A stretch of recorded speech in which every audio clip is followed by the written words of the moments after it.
The morning began like any other.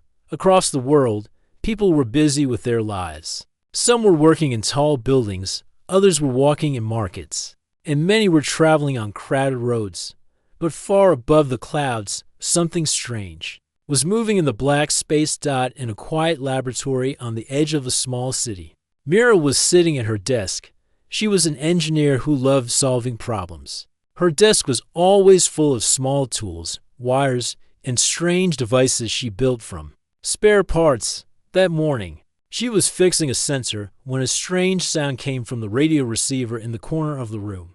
At first, it was only a low hum, almost like the wind blowing through an empty tunnel. But then the hum changed. It became a series of sharp, clear tones. Mira froze. This was not normal static. She leaned closer to the receiver and began adjusting the controls. The tones became faster, repeating in a clear pattern. Mira's heart began to race. She knew the signal was not from Earth. It was too precise, too carefully made. She quickly recorded the sound and ran a computer analysis. The result made her stop breathing for a moment. The signal was a message. She quickly called Daniel. He was a quiet man, older than her, who had spent his life studying signals from space. He had worked for several space agencies before choosing a peaceful life in a small town.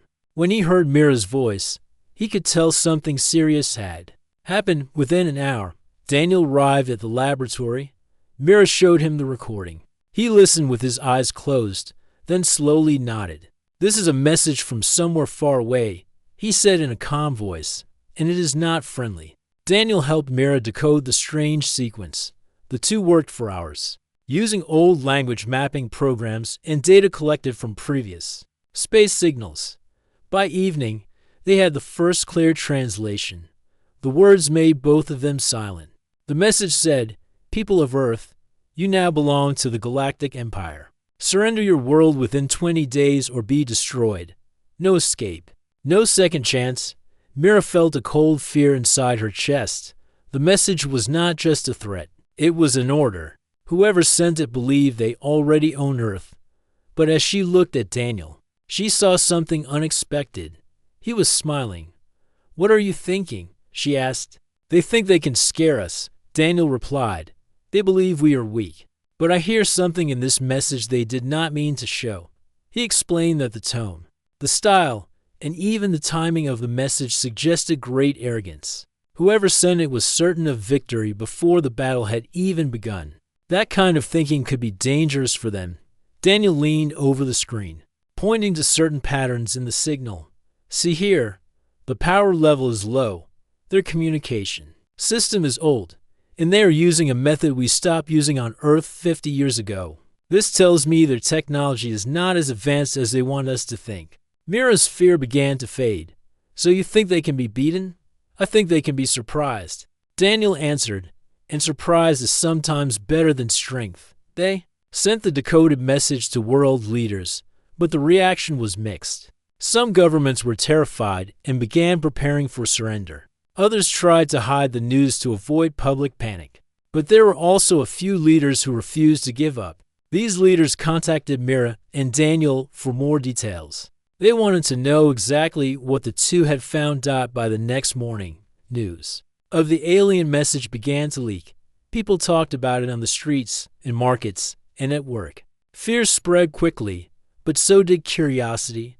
Some wondered what the Galactic Empire looked like. Others asked how far away they were. And a few, like Daniel, began to think about weaknesses. 2 days later, something happened that changed everything. A dark shape appeared high in the sky, moving silently above the clouds. People across several countries saw it. At first, they thought it was a new kind of aircraft. But when it stopped moving and hung in the sky like a black mountain, they knew it was not from Earth. The object was a massive ship, long and sharp-edged. It looked like a piece of metal carved by a giant hand. No sound came from it, but its presence was heavy, almost like it was pressing down on the air below. Within hours, the ship's shadow covered entire cities. Then came the second message. This time, it was not sent in code. It was broadcast openly in many languages, so no one could misunderstand. "We are the Empire," the voice said, It was deep and cold, without any warmth or emotion. "You will surrender your world. You will obey, refuse. And we will destroy you?" To prove their power, the ship turned its weapons on a nearby asteroid. A beam of light shot from the ship's side. In a single flash, the asteroid broke apart into countless glowing pieces. The people of Earth had never seen such destructive force in cities and villages. Fear turned into silence. Many believed there was no hope. If the Empire could destroy a mountain of rock in one moment, what could they do to Earth? But Mira and Daniel were not frozen by fear. They had been watching the beam carefully. Mira replayed the recording again and again. She noticed the weapon took a few seconds to charge. Daniel pointed out that the beam seemed to use an older form of energy projection, one that humans had already begun to replace in their own research. If they could find a way to disrupt the beam before it fired, they might have a chance. Late that night, in the quiet of the laboratory, Mira asked Daniel the question she had been holding inside. "Since the first message, do you really think we can win?" Daniel thought for a long moment. Then he answered slowly, "I think they are strong in the wrong way, and we are strong in a way they do not understand." Mira nodded. She understood what he meant. The Empire's strength came from size, from power, from fear. But human strength came from creativity, from problem-solving, from refusing to give up even when the situation seemed hopeless. The next morning, Daniel contacted a few trusted people he had worked with in the past: engineers, pilots, scientists, and even a farmer who had once helped build a strange flying machine. He did not explain everything over the phone, only that the world needed their help. They all agreed to meet. As the sun rose on the fourth day since the message arrived, Mira stood outside the laboratory. The great black ship was still hanging in the sky, silent and unmoving. It was a reminder of the danger they faced. But it was also a reminder that the Empire had not attacked yet. Maybe they thought humans were already beaten. Maybe they thought there was no need to hurry. Mira smiled faintly. That arrogance might be their greatest mistake. Daniel joined her, looking up at the ship. "They think they have already won," he said. But the game has only started. And somewhere deep in her heart, Mira began to believe that Earth's answer to the Galactic Empire would not be surrender. It would be something far more dangerous to an enemy who could not imagine it: laughter. The black ship stayed above Earth like a shadow that would not move. Days passed, but it made no more attacks. People kept looking at the sky, wondering if each moment would be the one when fire would rain down. The Empire had given 20 days to surrender, but they had already shown enough power to make most believe it was useless to resist. In a meeting room deep under the capital city, leaders from many nations gathered. Some were serious faces, others tried to hide their fear. The room was quiet until one leader broke the silence. "They can destroy us in seconds," he said. "We have no chance." Daniel, who had been called to this meeting, spoke calmly. "You only see their power. You do not see their weakness." The leaders turned to him. A few frowned. "Weakness? Did you not see them destroy that asteroid?" "I saw it," Daniel replied. "But I also saw how long their weapon took to charge. I saw how their ship stayed still instead of moving to a better position. And I saw no smaller ships protecting them. If they were truly as advanced as they claim, they would have done things differently." Some of the leaders still looked doubtful, but others began to listen. Mira, who sat beside Daniel, opened her small tablet and showed recordings. "Look here. Their beam fired for a short time, then stopped completely. That means they have to cool their weapon before firing again. In that pause, they are vulnerable." The leaders exchanged glances. The idea that the enemy could be vulnerable was like a small light in a dark room. One leader asked, "So what do you suggest?" Daniel spoke firmly. "We need to test them. We need to see how they react when challenged." The room fell silent again. Challenging the Empire sounded like madness, but a decision had to be made. In the end, the leaders agreed to send a small signal, not an attack, but a message that would refuse surrender. That afternoon, a message was broadcast in every language of Earth. "We do not submit. We will defend our world." The reply came within minutes. A voice from the black ship echoed across the sky. Not through speakers, but directly into every device. Your refusal is foolish. In 10 days, we will begin your destruction. If you resist, your end will be painful and complete. But there was no immediate attack. The ship stayed still. That was exactly what Daniel had expected. The Empire believed their threat was enough to break human will. That arrogance was the opening he had been waiting for. That night, Daniel and Mira met in a small hangar on the edge of the city. Inside, under a large cover, was a strange machine. It looked like a small aircraft, but its wings were shorter and its body was slimmer. Mira pulled away the cover to reveal smooth panels and a set of unusual engines at the back. "This is our test," Mira said, fast, light, and almost invisible to their scanners. Daniel walked around it slowly. "We will use it to get close and watch them. No attacks yet. We just need to see how they react to something they do not understand." 2 skilled pilots had been chosen for the mission. One was Rami, a calm and steady man who had flown experimental planes before. The other was Leon, a young pilot with quick reflexes and a sharp mind. Both understood the risk. If the Empire noticed them, the mission could end in seconds. Before sunrise, the small craft, named the Sparrow, rose quietly into the sky. It used an unusual flight pattern to avoid being tracked by normal radar. Mira and Daniel watched from the control room as the Sparrow climbed higher and higher, finally leaving the blue of Earth's atmosphere behind from space. The black ship looked even larger. It hung motionless, its surface covered with sharp angles and dark plates. The Sparrow moved carefully, staying in the shadow of drifting debris. It was so small compared to the Empire ship that it might have been ignored completely. Approaching observation range, Rami's voice came over. The radio. Mira leaned closer to the screen. "Keep your distance. We only want readings, nothing more." The Sparrow circled slowly, scanning the surface of the giant vessel. The results confirmed Daniel's earlier guess. The Empire's armor was strong, but not impossible to breach. There were also large gaps where no defensive turrets were placed. It was almost as if the Empire did not expect any enemy to get close enough to matter. Suddenly, Leon spoke sharply. "Movement. One of their ports is opening." Daniel's hand tightened on the edge of the console. A smaller craft emerged from the black ship, long and narrow, with smooth wings. It began scanning the area. For a moment, Mira feared it would find the Sparrow, but the small human craft stayed perfectly still, hidden behind a broken satellite. The Empire scout ship drifted away slowly, scanning in the wrong direction. After a few tense minutes, it returned to the black ship and disappeared inside. The port closed again.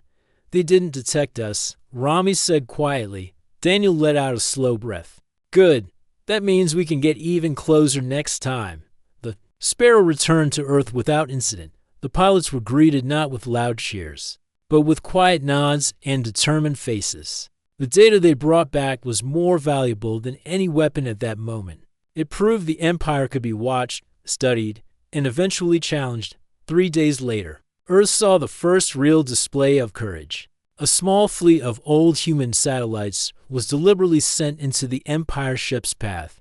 They were not armed. Their purpose was to see what the Empire would do. The black ship destroyed them easily with its beam, but once again the weapon paused to cool down. And just as before, no defensive ships moved to protect it during that pause. Daniel studied the timing carefully. It's always the same. Fire, pause, cool. They are powerful, but predictable. The next step would be dangerous, to make the Empire react to something they could not destroy so easily. Mira began designing a shielded drone, one that could survive the edge of the beam's heat and send back data in real time. If it worked, they could learn the exact limits of the Empire's weapon. On the 8th day after refusing surrender, the drone was ready. It was small, tough, and painted black to blend with the void of space. Launched from a hidden site in the desert, it climbed through the atmosphere and headed straight toward the Empire ship. The Empire noticed it almost at once. The beam weapon charged and fired. A blinding flash lit the sky, but when the light faded, the drone was still moving. It had been thrown off course and damaged, but its core systems were alive. The drone sent back precious readings before finally shutting down for the first time. Daniel smiled openly. Now we know their limit. Mira looked at him. And now they know we are testing them. Daniel nodded slowly. Good. Let them wonder what we are planning. Their fear will grow before we even strike above Earth. The black ship still hung in silence.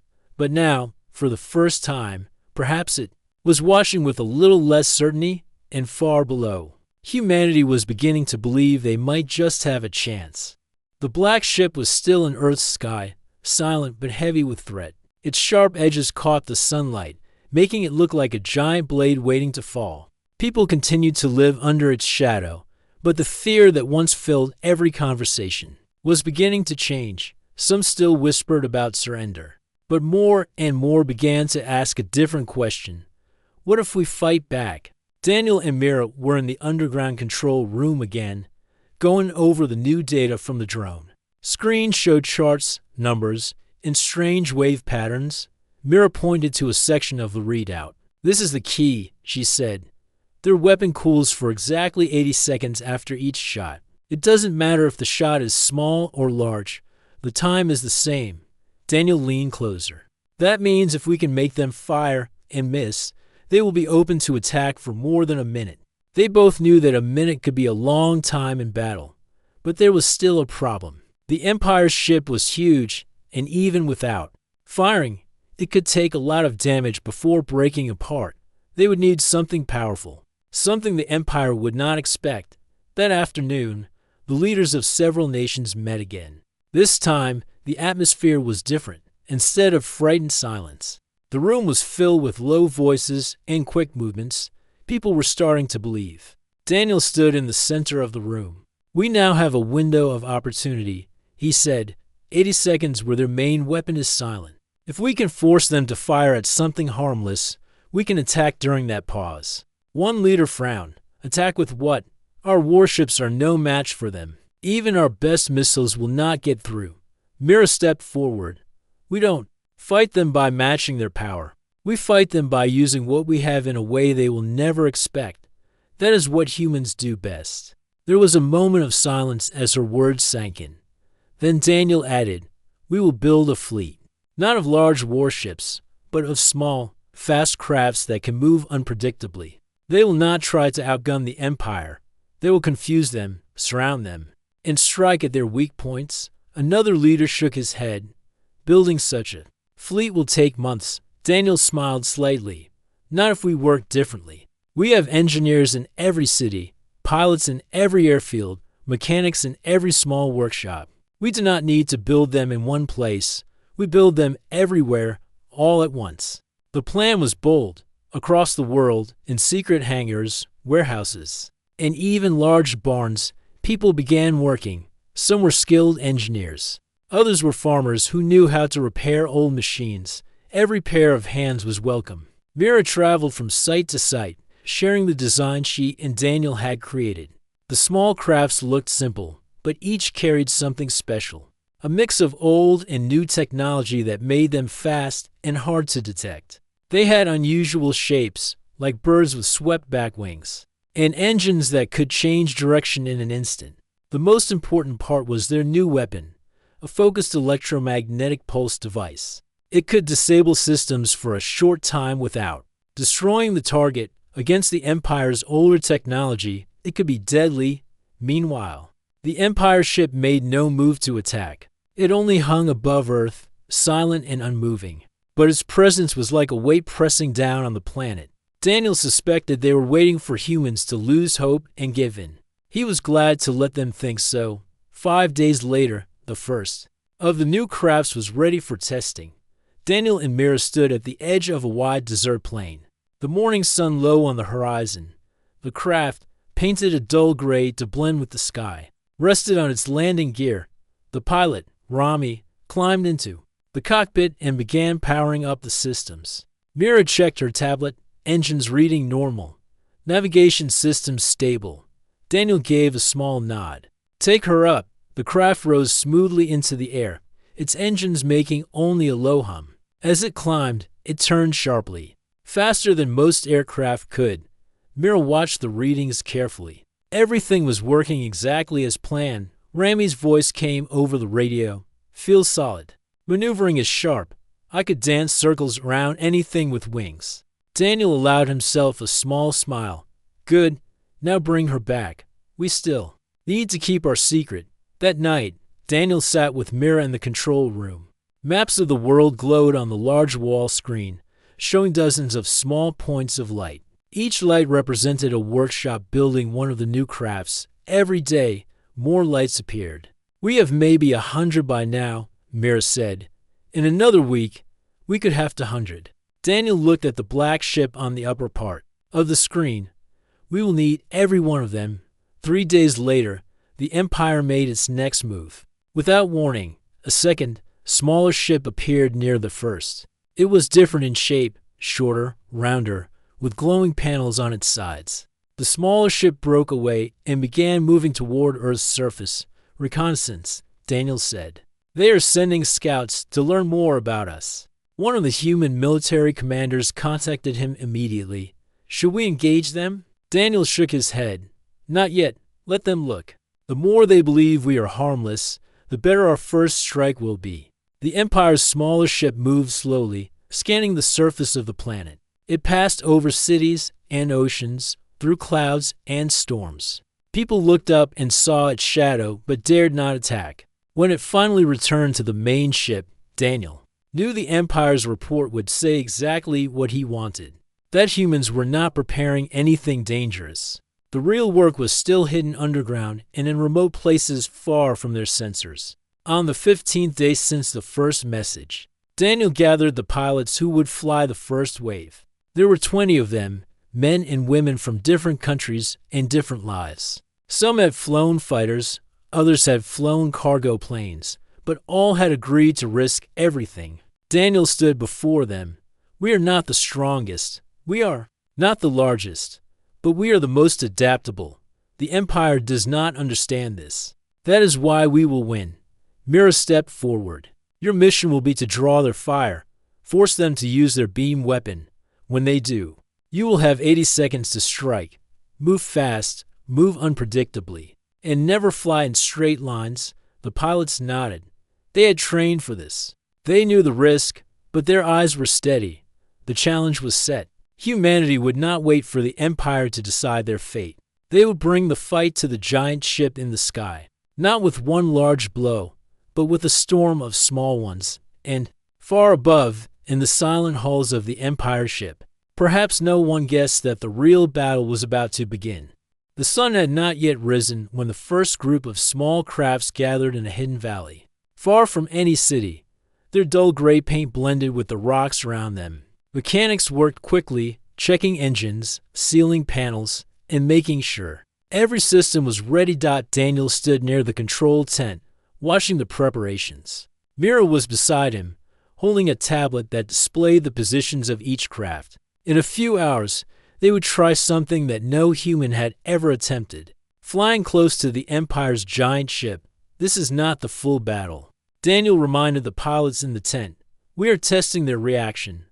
We want to know how fast they can track us and how quickly they fire. Do not take unnecessary risks. If you are targeted, pull away at once. Rami, already wearing his helmet, asked, and if we find an opening? Daniel paused. If the opening is real, take it, but do not stay longer than your safety allows. Remember, we are here to learn. At sunrise, 20 Sparrow type. Crafts lifted from the valley floor. They rose into the pale sky, their engines almost silent. Once they were high enough, they spread into formation and moved toward the black shape hanging in space. From the ground, the Empire's ship looked massive but still far away. From the cockpit of the small crafts, it was like approaching a wall that filled the horizon.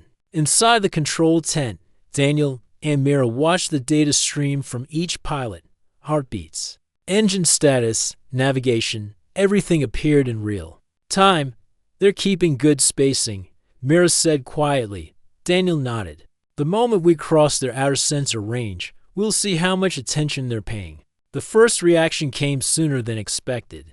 A bright light flared from one of the Empire's ship's side panels, a scanning pulse. They see us. Leon reported from her cockpit. Good, Daniel replied. Stay calm. Keep moving toward them. But don't group too close. The scanning. Light swept over the formation again. Then a deep vibration came through the comm channel. The same sound the Empire weapon made before firing. They're charging. Rami's voice was sharp now. Break and scatter, Daniel ordered. The small crafts darted in all directions, twisting and turning unpredictably.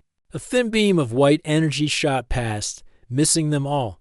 Missed, Mira said. Daniel checked. His timer, 80 seconds, go. The pilots turned back toward the Empire ship, weaving through each other's paths so no single one could be tracked easily. They flew dangerously close, skimming along the giant vessel's surface. The dark panels of the hull were scratched and dented in places. Proof that even a powerful empire could not keep perfection forever. Sending electromagnetic pulse. Rami said. A low hum filled his cockpit as the weapon activated. Sparks leapt across the surface of the Empire ship where he had passed. Leon's voice came next. Pulse delivered. Moving away, other pilots followed, striking different parts of the massive hull. The Empire's ship did not fire again, its weapon still cooling, but small defense turrets began to emerge from hidden panels. Thin streams of red light shot toward the small crafts. They've got point defenses, Mira warned. But to slow, Daniel replied. Our speed is holding. The pilots danced through the red light, their ships twisting like swallows. In the wind, one by one, they completed their attack runs and pulled back to a safe distance. 60 seconds until they can fire again, Mira reported. Daniel's eyes stayed on the timer. Withdraw before they hit 75. We don't want to be here when they're ready. The formation pulled away, engines burning hard. The Empire ship stayed silent for a few moments. Then the deep hum returned, a second white beam cut through the emptiness where the crafts had been only seconds before. All clear. Daniel said into the radio. Return to base. The small crafts descended back into the hidden valley. Mechanics and crew rushed to meet them. The pilots stepped out of their cockpits. Faces bright with adrenaline. They couldn't keep up, Rami said, pulling off. His helmet, too slow, too predictable. Leon added, their point defense was laughable. They only hit where we had been a moment before. Daniel let them speak. But he also asked about every detail. How quickly the turrets moved, how long the sensors took to react, and what parts of the ship seemed more vulnerable. Every answer added to the growing picture of the Empire's weaknesses. Later, in the control tent, Daniel and Mira went over the recorded footage. They watched the beam miss its target. The defensive turrets struggled to track, and the sparks, where the electromagnetic pulses had hit. They didn't expect us to get so close, Mira said. Daniel agreed. And they clearly didn't expect so many small ships. They were built to fight large, slow enemies. That's why they underestimated us. But they'll adapt now, Mira warned. The next time. They might be faster. That's fine. Daniel said calmly, we'll be faster too. News of the test spread quietly among those working on the project. It gave people a sense of pride. The knowledge that humans had flown right up to the Empire's most powerful ship and come back unharmed. More pilots volunteered. More workshops joined the effort. But the Empire had also learned something. That day, from high above, their commanders had seen a glimpse of human tactics. They would not stay passive forever. 2 days later, Daniel's fears came true. A smaller Empire vessel, this one clearly a warship, appeared near the main ship.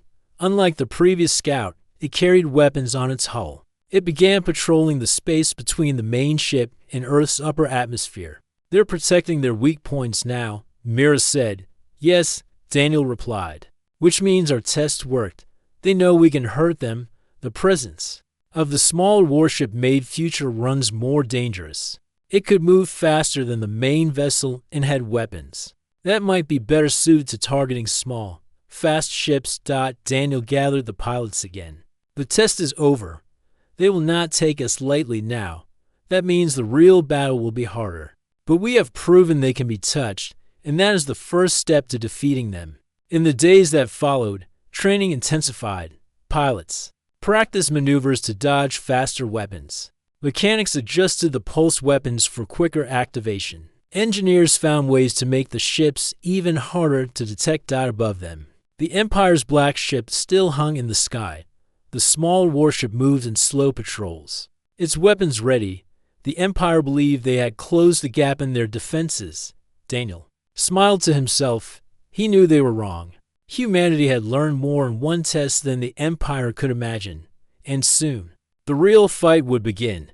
The days after the first test passed quickly but carried a heavy weight. The black ship remained above Earth like a dark guardian, and the smaller warship patrolled the space nearby. Sharp and ready, the Empire's leaders had begun to change. Their tactics, their arrogance was no longer total.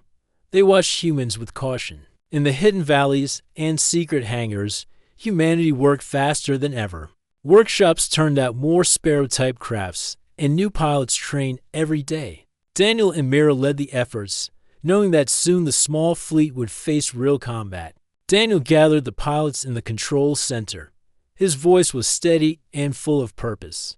The Empire's warship has begun patrols. It is faster and more aggressive than the Scout.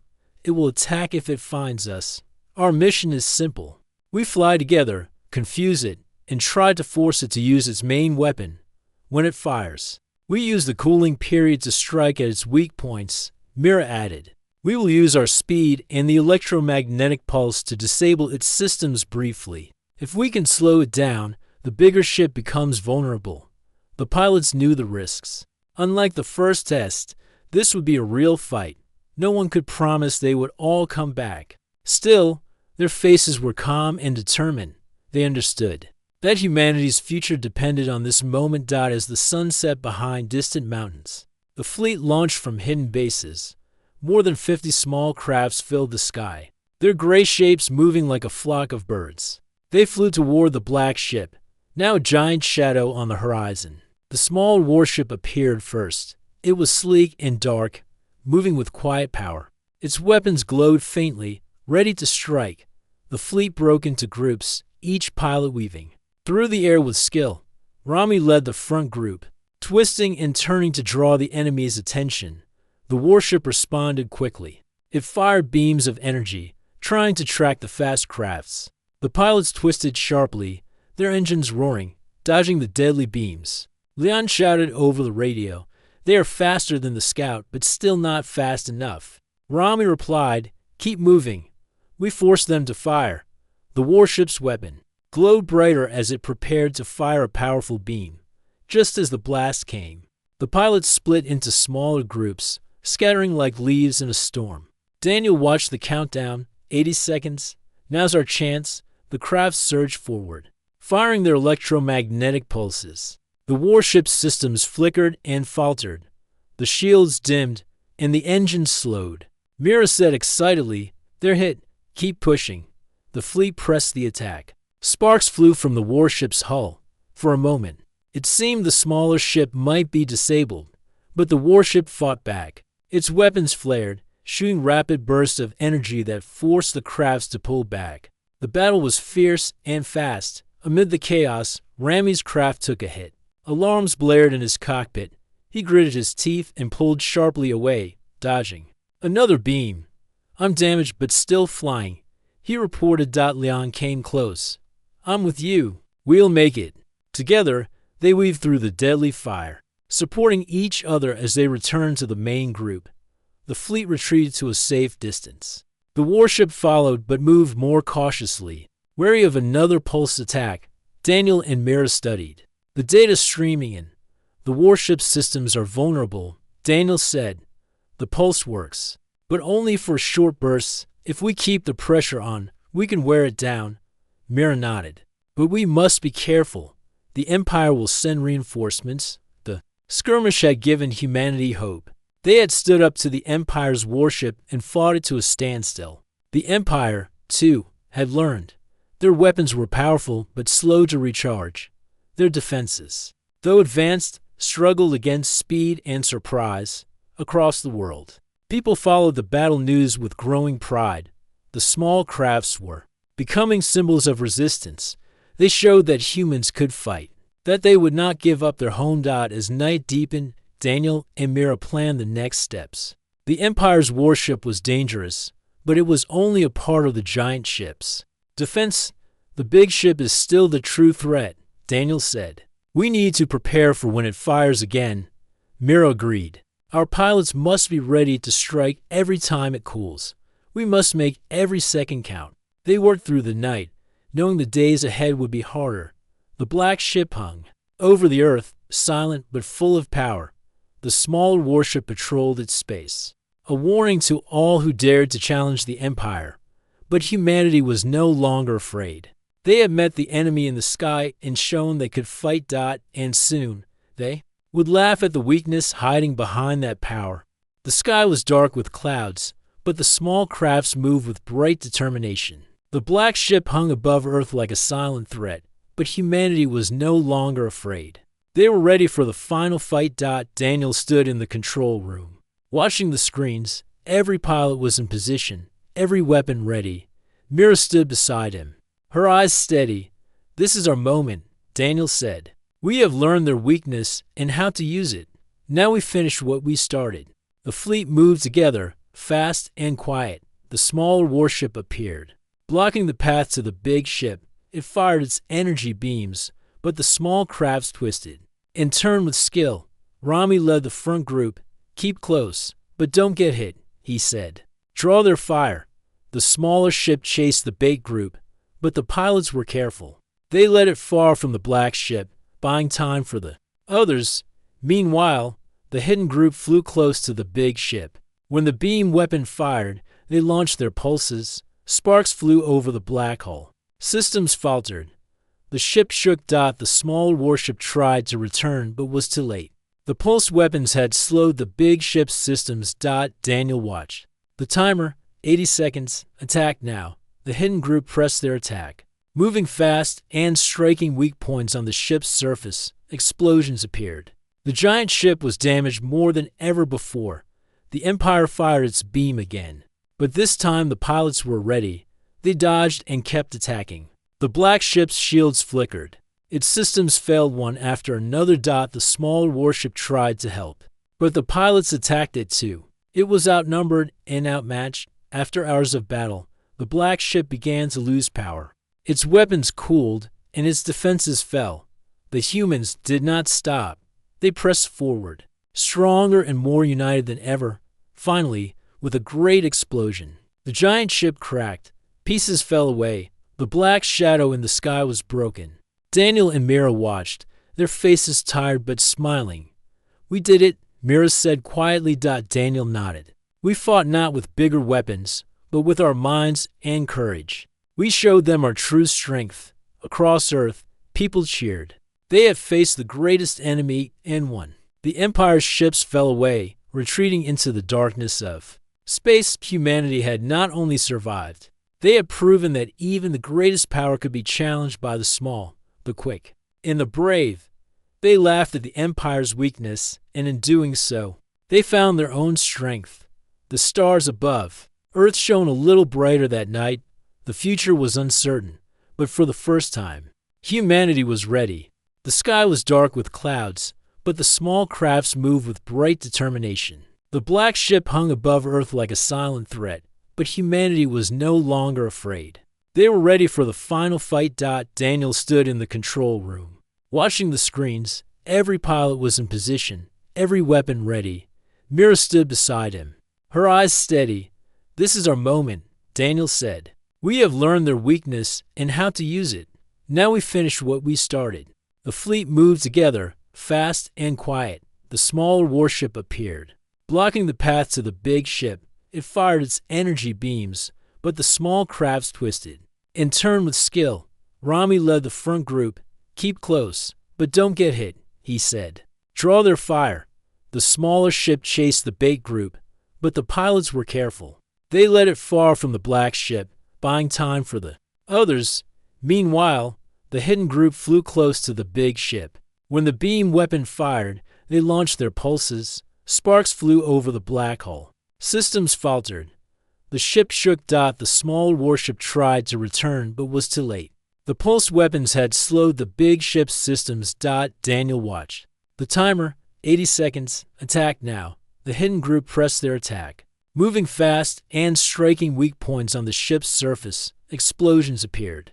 The giant ship was damaged more than ever before. The Empire fired its beam again. But this time the pilots were ready. They dodged and kept attacking. The black ship's shields flickered. Its systems failed one after another. The smaller warship tried to help. But the pilots attacked it too. It was outnumbered and outmatched. After hours of battle, the black ship began to lose power. Its weapons cooled and its defenses fell. The humans did not stop. They pressed forward, stronger and more united than ever.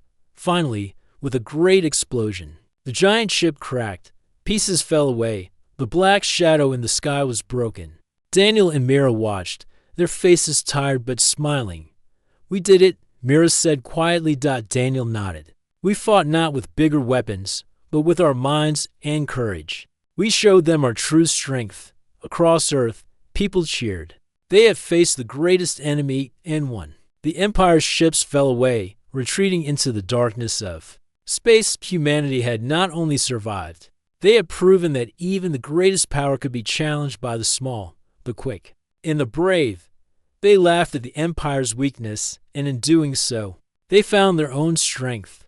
The stars above, Earth shone a little brighter that night. The future was uncertain, but for the first time, humanity was ready.